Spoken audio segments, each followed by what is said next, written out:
Another development I want to update folks on, this Overstock executive, his name's Patrick Byrne, is now testifying behind closed doors. Another sign of how this committee is getting witnesses. He was at the unhinged December meeting, which tried to get the military involved in seizing voting machines. Take a listen. First of all, the Overstock person, I've never knew who this guy was. Actually, the first thing I did, I walked in, I looked at him, and I said, "Who are you?" Who are you was the question. Well, here he is, and here's what he said going into the testimony. Have you spoken to the FBI?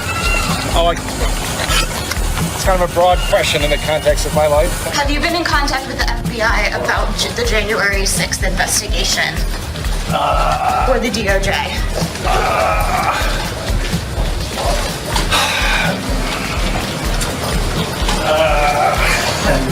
No comment. Joyce? Well, that no comment was a long time coming there. Look, if he hasn't been in touch with the FBI already, I think he can expect a phone call, because all kidding aside, this meeting that he participated in is one of the most frightening points of this entire affair. This is the point in time where folks come into the White House, folks like Sidney Powell, the Kraken lawyer, and they're advocating that the president should sign an executive order that would essentially allow folks to seize voting machines. That means to end any possibility of having a credible account of the outcome of the election, because once you seize the voting machines, you can engage in all sorts of manipulation. And so it's the fact that Pat Cipollone shows up and puts an end to this, and that others in the White House rush in when they get wind of this meeting and say, this can't go any further. That's one of the turning points that turned out to save democracy. Whether this is a legitimate witness or not, is I think still up for question. Of course, Steve Bannon goes to trial on Monday, and his case is instructive. That case tells other witnesses, if you flout a congressional subpoena, if you just refuse to show up, you'll get prosecuted. So he, having no privilege against testifying to assert, has got to show up. Whether he's a cooperative witness, whether he tells the full story of that meeting is a different story. If he decided to cooperate, if he was truthful, if he told the story, he could be a very important witness, but the word "if" is doing a lot of work in that sentence. Right, to Cipollone to testify.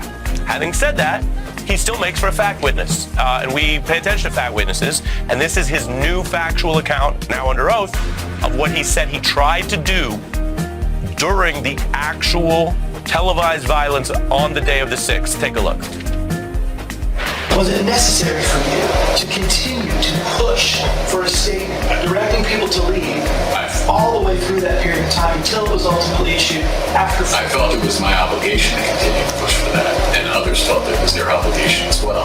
Would it have been possible at any moment for the president to walk down to the podium in the briefing room and talk to the nation at any time between when you first gave him that advice at 2 o'clock and 4:17 when the video statement went out? Would that have been possible? Would it have been possible? Yes. Yes, it would have been possible. Yes, John. And so my question to you is, if this is criminal evidence, which it may or may not be, what does a lawyer or prosecutor do with those hours where the apparent question seems to be, were more crimes committed and more people hurt because of, in this case, the president's refusal to act? Well, we talked about spoliation already, and that is evidence disappearing. And in the 178 minutes in which he did nothing, we have other people telling us what happened, including Cipollone and even his daughter. And what we're learning is that there was plenty going on, plenty of opportunity to do what anyone would have done and which the vice president had to do. And I think he shouldn't get an award just for doing his job right when others are not. And we have the result of that is that, as I understand it, Pelosi and the vice president reached out to those that accounted for the force that probably saved our republic. So Yes, we have a man who's probably destroyed records, took them home to Mar-a-Lago, withheld the details. He should be called as a witness. I don't prescribe to the committee But what specifically, to do. is the inaction, which is going to be the 2 hours are going to be the focus of the final primetime hearing, is the inaction itself criminal evidence, or is it not enough? Yes, I think it is enough. I mean, it's malfeasance. I mean, his job is to preserve and protect the Constitution, our government, and he fails entirely, and then covers up the fact that he didn't do anything, and what he did do was kind of encouraging him. I love you. You're doing wonderful things. This is terrific. And it's like he only decided to talk to the people when he signaled a retreat. Okay, no longer don't stand by and don't do anything up there. Get out of town so that you're not caught. And they were, but the whole investigation became about the rioters instead of people like Trump and others who were doing the deed. So yes, I'm very comfortable with the fact, particularly as, overt acts can be innocent in a conspiracy. Well, I don't think it's innocent, that overt act. I mean, it could be as simple as putting a call to someone. But this is, in my opinion, a criminal overt act and part of a conspiracy that has several means to accomplish a person who didn't win the election getting to win the election by conducting a coup correctly. Luckily, he didn't.